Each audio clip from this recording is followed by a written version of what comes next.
Here is your WESN News on the Hour. I'm Naomi McNish. Thanks for joining us. Here are the headlines. Warner Group civil case sees delays over witness and procedural issues. Man sentenced to death for 2009 murder in Port of Spain. Police constable charged in Barrack for armed robbery. And internationally, U.S. deadline for aid increased to Gaza missed. UN warns of crisis. Now for the details. Yes. In the ongoing civil case involving the Warner Group of companies owned by Alan Walker, a November 11th hearing revealed disputes over the qualifications of a proposed expert witness. Attorneys for the state also reported difficulties in securing a witness affidavit from the Environmental Management Authority. Justice Frank C. Prasad adjourned the case to January 14, 2025, pending a procedural appeal on November 25th that could impact the case's direction. The Warner Group of companies and several individuals are challenging a prior judge's decision not to order police to return equipment seized in an illegal quarrying investigation. Justice C. Prasad has ordered a witness summary for the EMA official and approved the expert witness despite objection. Shervan Tucson, also known as Tallman or Buddies, was sentenced to death on November 11th for the 2009 murder of Michael Boy Mader. Justice Lisa Ramsumir-Hines found Tucson guilty of murder and firearms charges in a judge-only trial. The conviction relied heavily on eyewitness Sparkle Williams, who recounted seeing Tucson shoot Mader after a confrontation on Oxford Street in Port of Spain. The judge ruled Williams' testimony credible despite some inconsistencies, dismissing the defense's claims of mistaken identity and fabrication. Ramsumir-Hines stated there was no evidence linking Mader's death to gang activity. A 20-year-old police constable, Anthony Sahadeo, has been charged with robbery with aggravation in connection with an October 30th armed robbery in Barrackpore. Sahadeo, assigned to the Pradale Larceny Squad in Princestown, allegedly took part in a home invasion where $15,000 and jewelry was stolen. Authorities linked him to the crime through fingerprints on a knife dropped at the scene. Sahadeo turned himself in on November 6th and will appear in the South Criminal High Court on November 12th. No other suspects have been arrested. Internationally, the UN aid agency in Gaza says Israel has missed a U.S. deadline to allow more aid trucks into Gaza or face reduced U.S. military support. Despite U.S. Secretary of State Antony Blinken's call for at least 350 aid trucks daily, Gaza has seen an average of only 40 trucks per day. UN officials report severe shortages, with residents struggling for basic necessities, while Israel claims it has opened more crossings and blames aid agencies for distribution issues. The UN insists it needs Israel's cooperation to ensure aid reaches those in need amidst ongoing conflicts. Well, that's news to the hour on WESN. I'm Naomi McNish. Thanks for watching.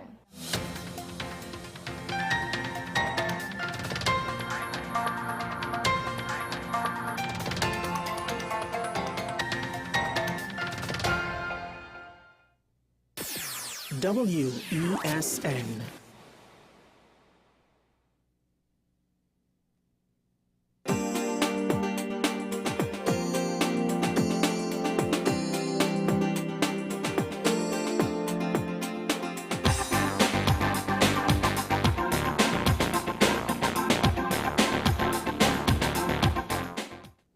Good morning and welcome back to Dollars and Cents.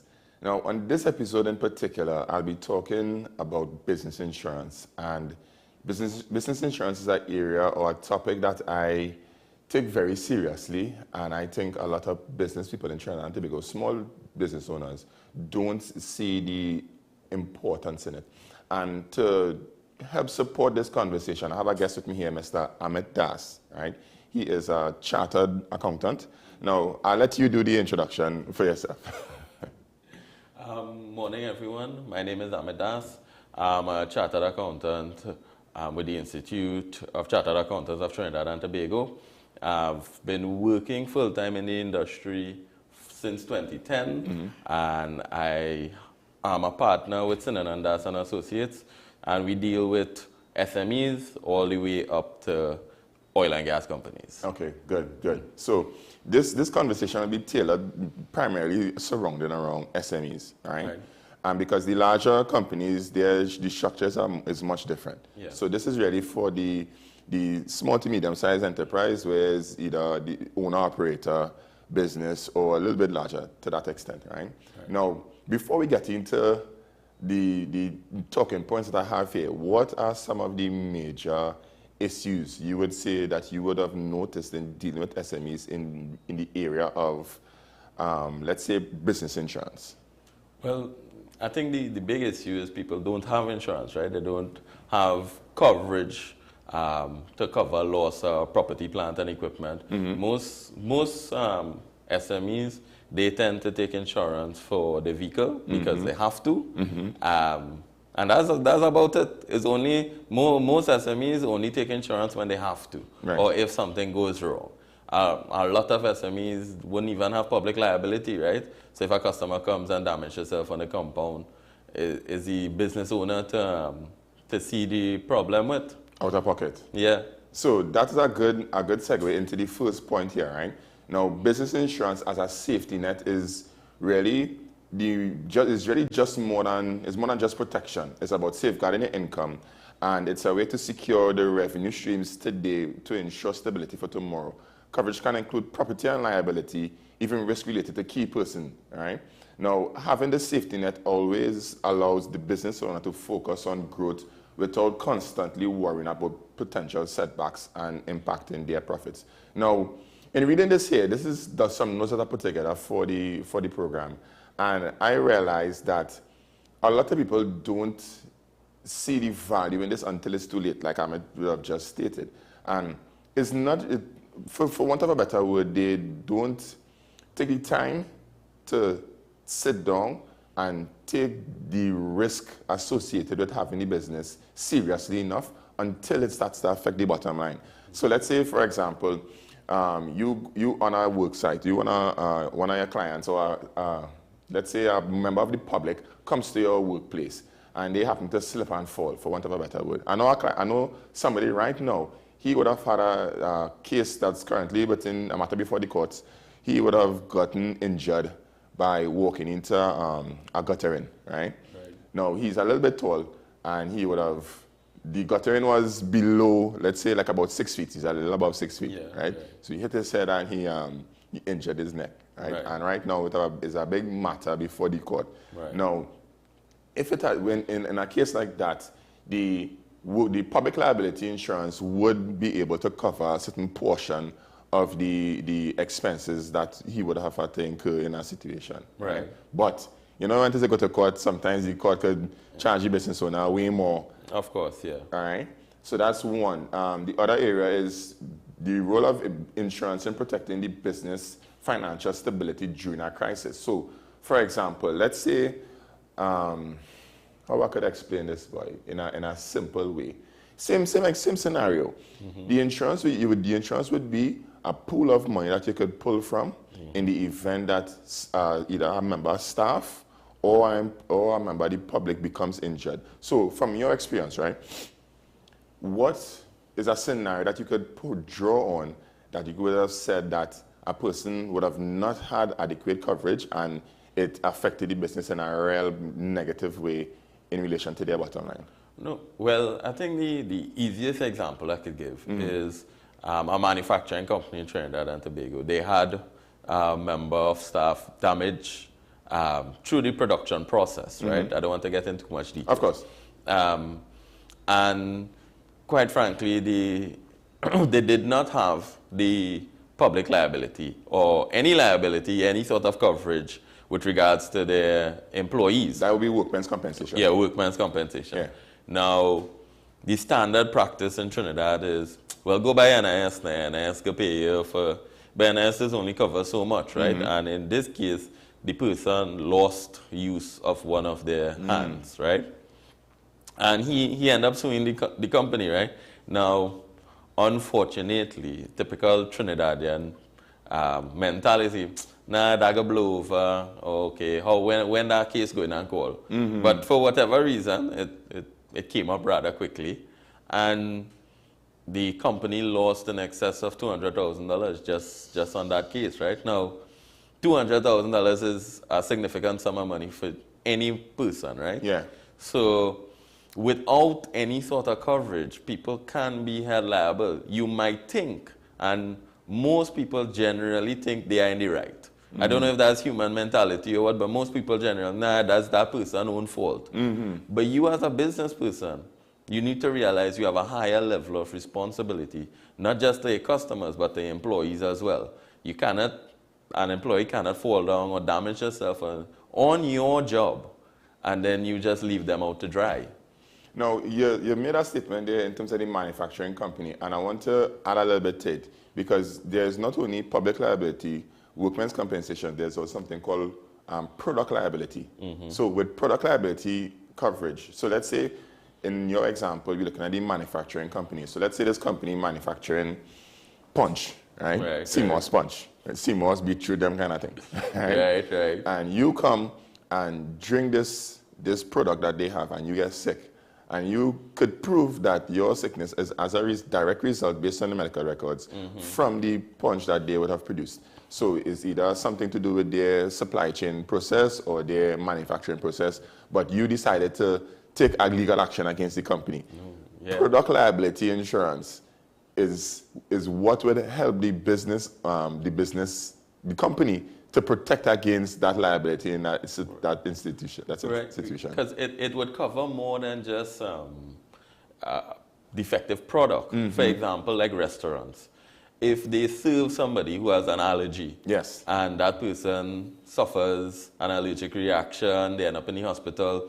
Now, those sort of things, they can be liable, especially if the person could prove, right? In your exam, now proof is a hard thing to do. It's a separate topic. We let the lawyers handle that. But once they could prove, or like they have witnesses to say, hey, I have a peanut allergy, do not give me anything with peanuts.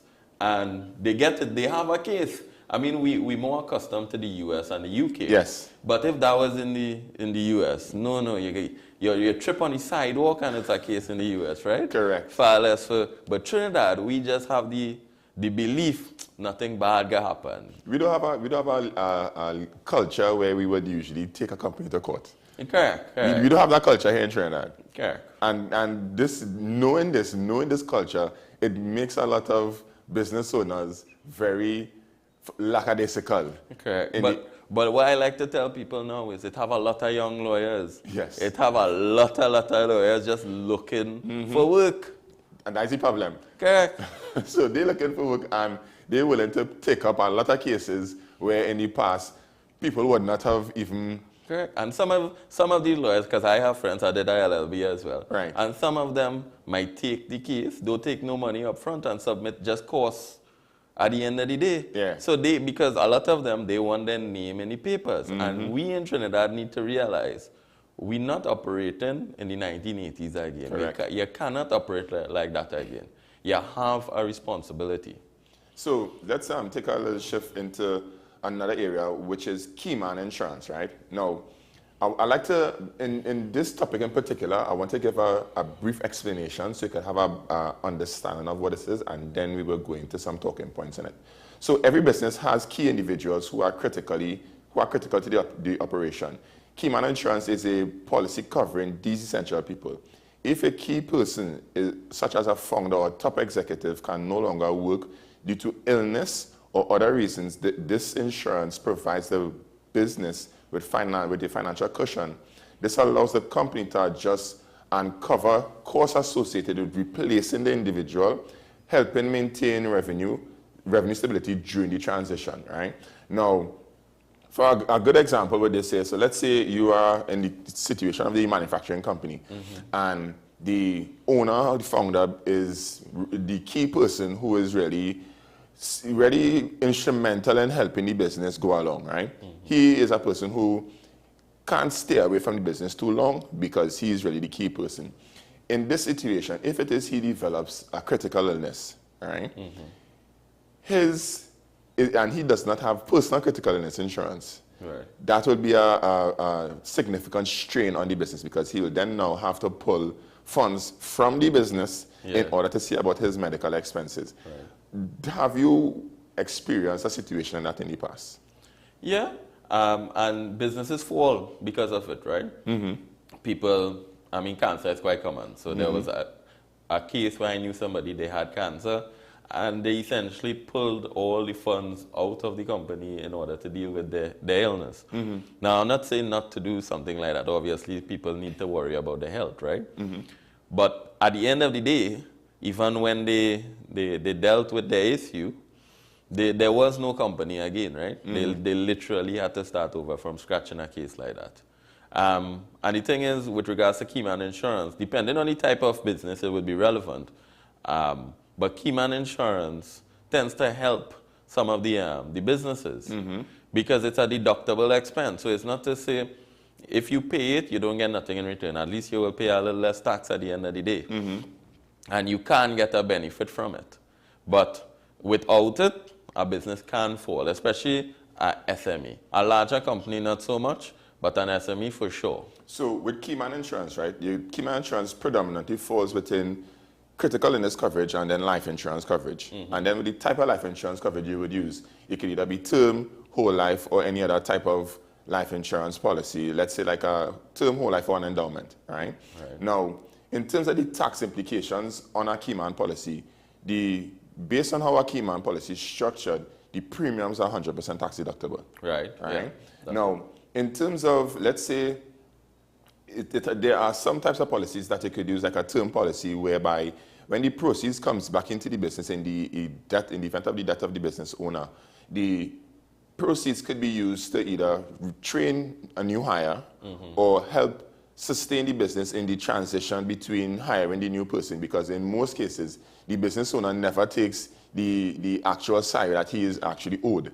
Right. So he would wear 2 or 3 hats of 2 or 3 different people. So if it is the company needs to replace him, they would have to hire about 2 or 3 people to do the job that he would have been doing. Okay. And that will cost money that the company may not necessarily have at that point in time. Correct. All right. Now, in that case, the proceeds from the term policy, let's just say, right? Would those proceeds be taxed? So let's say the coverage is $5 million. Would that $5 million from the Keyman Insurance policy coming into the company at that point in time, would that amount be taxed? Or how would they treat it in the aspect of when it is they're doing the taxes at the end of the year? Now, I would say it should not be taxed, right? However, tax law is something by itself.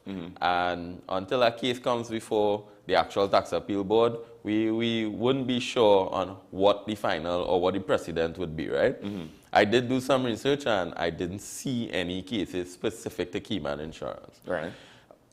What I tend to tell people, especially SMEs, because most of these SMEs are family-run businesses, assign the policy to your family member. Right? Sometimes assigning it to the company because 2-3 years down the road, we don't know whatever that Minister of Finance will do. Because tax is something, like in the United Kingdom, every year it changes. Now, we in Trinidad have gotten accustomed to tax not changing that much. Every now and again, people might watch, the only reason people might watch the budget is if the tax rate change, right, on them, right? But other than that, we cannot tell what a future Minister of Finance would work. But generally speaking, if you assign the policy to your spouse or your children, those sort of things, because they will still be within the business, because most of them are SMEs anyhow, right? That way, you don't really have to worry about no green fund, no corporation tax, no business levy. Because I'm telling you, because we don't have settled tax law in this country, you could go by 5 different accountants and you might get 5 different opinions on the matter, to be quite honest. And sometimes this has been a bit of a ticklish issue when it comes to business insurance, because one accountant may have a particular perspective on how Keyman Insurance would work. And one accountant may say that this is very important for you to have, and then the next accountant might say it don't make sense. So why is there such a disparity in the viewpoint when it comes to Keyman Insurance in particular? Well, in most cases, the reason is we don't have decided laws and regulations. Yeah, everybody could read the law, but me and you could read the exact same piece of paper and come up with two different answers, Interpretation. right? Now, and because we don't have that much cases on it, it leaves open to interpretation. And you might interpret it one way, I might interpret it the next way, and the court might interpret it a third way. So it might be a middle ground. And that's the fundamental problem with any time you're talking about any law, to be quite honest. So essentially, it's better to have the coverage and have it there in place of risk management strategy than not have it at all. Correct. Because it's better you mitigate a risk than you just leave it. And then when you pass or something happens to you, you get a little illness. We all went through COVID and saw what happened. So it's better to have something than not have it at all. And then when you do have it, what are you going to do, right? So I like the direction the conversation going, and I want to segue a little bit into succession planning. And I know this is something that a lot of businesses in Trinidad don't take enough care in. And I would have had a conversation, guest prior, she's an attorney, and she spoke about a lot of people dying in Trinidad and Tobago intestate, right? And this kind of augurs well into succession planning. So just to explain what succession planning is, it ensures that the business can continue smoothly in the event of a change of ownership. The business insurance can fund this transition, providing resources to support whoever steps into the new role, be it a family member or partner. With insurance, profits generated continue without interruption. The potential conflicts over ownership can be avoided, and it secures a structured and orderly transition. So this comes into a topic in insurance called buy-sell agreement, right? So the buy-sell agreement is essentially, if it is you and I in business, right? And I in business with you. I accustomed to dealing with you. I'm happy with how you operate in business. I'm good with you as a partner. Your wife, not so much. Typical. Right? I mean, not necessarily. It could be the opposite. It could be the woman who I'm in business with. I'm okay with her, but she husband, I ain't really too care with in terms of the way how it is he approaches business, right? And I would rather that in the event that something happens to her, right, or in this case you, in the event something happens to you, your wife is taken care of. So all of the value of your quote-unquote shares in the business would be paid out to her, and that lump sum of money will be funded based on the insurance policy that we have in place. Right? So the buy-sell agreement is that it's a legal contract that states that in the event of your death, you agree to sell me the company, your shares, and I would give your wife the proceeds from the insurance policy. Right? In your experience, have you ever come across something like that in Trinidad and Tobago? Well, I could tell you, in Trinidad, we don't particularly have a lot of that, mainly because people don't have any succession planning, quite frankly. A lot of the times you would see whoever started the business, they would have all the shares in their name. And even when the children become part of the business, managing it, they still say, when the time comes, I got to decide who gets what. And a lot of times, they pass on without dealing with it. Correct. So now you tend to see the children fighting. I think anybody in Trinidad could point to some businesses and say, yeah, that was one business at a point in time, and now watch how they split up and they're fighting.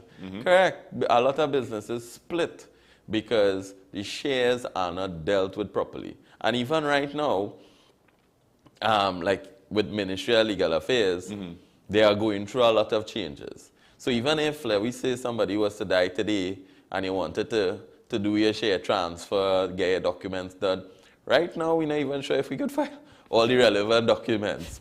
We're still waiting on the ministry to sort themselves out. Now, you see, that's a very difficult conversation to have with a lot of business owners, because I don't know what is the reason behind people having structure in place in the business, and I can't place my finger on it, but it's really lack of planning, because in that case, right, we all, as you rightfully say, we all know plenty of businesses that would have been in operation at one point in time, and due to lack of planning, when the business owner passes away, the family splitting and the family fighting. And I know one business in particular right now, when the business owner died, his his wife, his estranged wife, right? Somebody who was married 2 years ago, but they never got a divorce. She came in now and wanted to say she have a role to play. The sister has, let's say, who was the chairman of the board. She is in a situation where she wants to take out some of the other directors, and it's just a whole big bunch of drama that could have been avoided with proper succession planning. And next thing that I realized, so that business owners don't plan for properly, is the change in the guard in a sense, right? So let's say in terms of retirement, when it is a business owner retires and they take a step back, they would still be drawing from the company in terms of the income. Whereas if it is they had proper planning, proper retirement planning strategies in place, when they retire, they would be going home with a significant sum. I think that problem is a cultural problem for us, to be honest. Why? The problem starts from the top, right? When you look at the leaders of the country, they're well past retirement age. So we have a problem, a cultural problem in this country when it comes to that, because a lot of businesses, it is the person who founded the company and started and grew it, so they treat the business like a child as well, right? And you could simply ask how many SMEs, even though they are a limited liability company, how many of them hold board meetings? How many of them hold annual general meetings? No, they don't. In my business, I can do what I want. Yeah. They treat it more like a sole trader than a proper company. And this is as I say, is a cultural problem, and it makes the conversation a little bit difficult to have with that business owner, because that cultural shift is very difficult to happen mentally with a lot of business owners.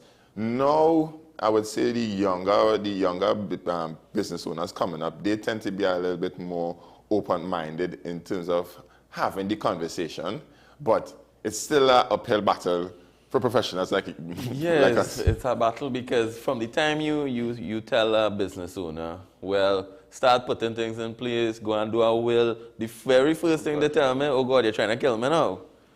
So it's a problem, right? It's a problem that you see across the board. Even the conversation with the will, that in itself is a big issue, because I had an attorney here as a guest prior, and we had a big conversation about, and she'll actually come on as a guest in a future episode, in relation to planning for wills, having proper succession planning, because that is part of succession planning. You see, a big problem with the will is they don't want to declare how much assets they really have. Point.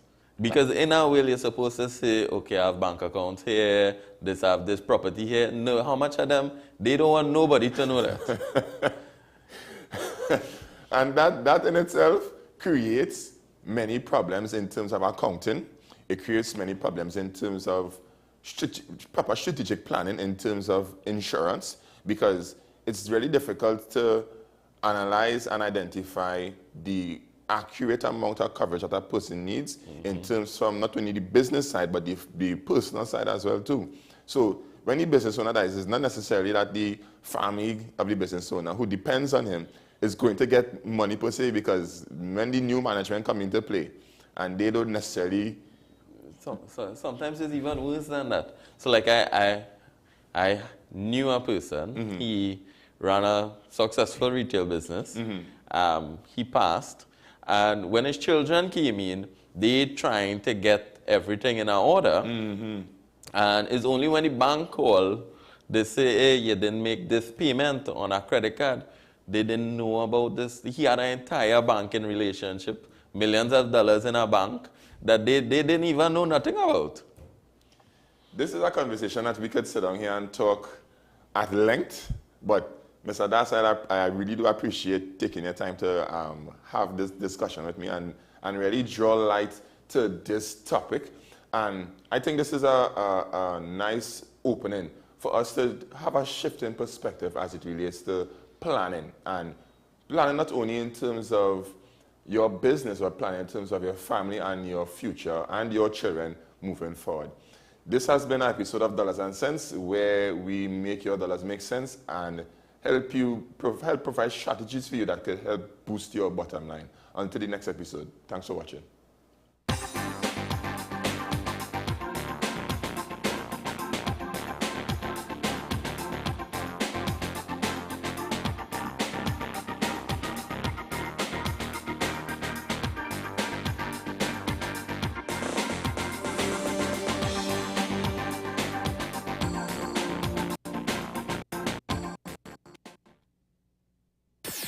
WESN.